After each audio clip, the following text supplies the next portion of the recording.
And we're live. It's Adam Robinson, founder and CEO of retention.com. I'm going to explain to you how I deal with an absolutely insane calendar. Show the calendar.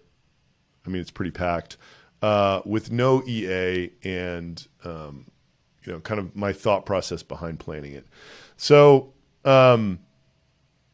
I think something that's pretty clever that I came up with to deal with this, like I either get intros to brands, intros to agencies, or I'm trying to like book people on my podcast. Those are the three, and just intros to people that are sort of strategic that I want to talk to. So I'll hit each of those. I do have a separate Calendly account for each of these things. If I get an intro to a brand, I have a Calendly link that sends them down the sales system. If I get an intro to an agency that I think is important enough to talk to, I send them my calendar. Otherwise, I send them down the sales system. If I get a strategic interview, another vendor, somebody who I just really need to meet, because one of my goals over the next 12 months in building this unicorn is I want to become a guy in the Shopify Plus ecosystem. So that involves people knowing who you are, liking you, meeting you, all that stuff. So I'll use my Calendly link for that. And then I'm trying to interview as many of our amazing founder customers as possible on my 10 Years in the Making podcast. I need to do that at a cadence of one time a week. I travel a lot. So when I'm here, I try to do a couple of those towards the end of the week. And those are the three different Calendly links that I use. And that system seems to work pretty well because I actually have control over what's happening and I can decide who to pass off to what. I try to create a work in public video every single day. I'm doing that this month. I'm going even harder into content creation for the founder brand because this is benefiting us in so many ways. We're trying to pull in a VPCS right now. The guy follows my content on LinkedIn. I just so deeply believe in this, and I'm creating a TV show called $1 Billion Challenge, hoping that it's going to spread in the Shopify ecosystem and everybody's going to follow this journey that we're on. So Monday mornings from 8 to noon, I wall off for content creation.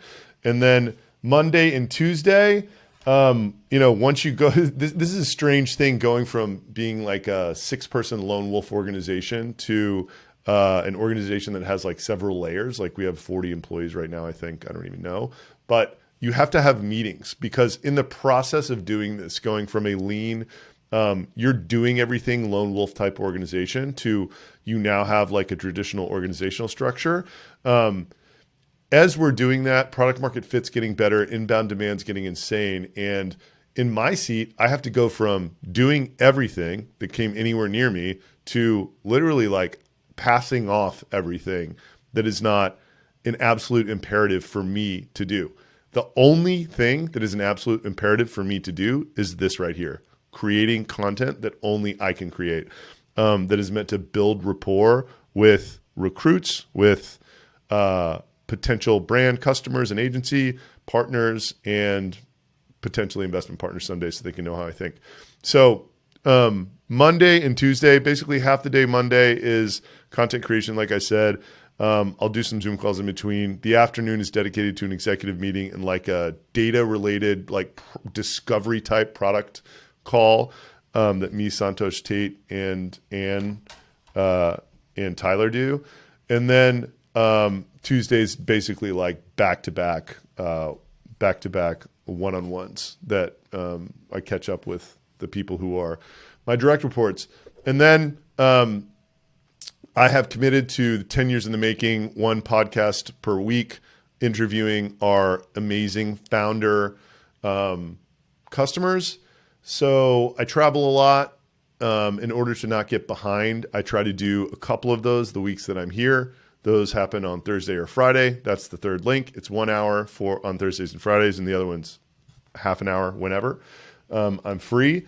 And then I block 4 p.m. on. The intention is to go home. The reality is that it's when I do all the tie up and follow up with the calls that I had during that day. And then this phenomenon also happens, it's meetings on Monday, meetings on Tuesday.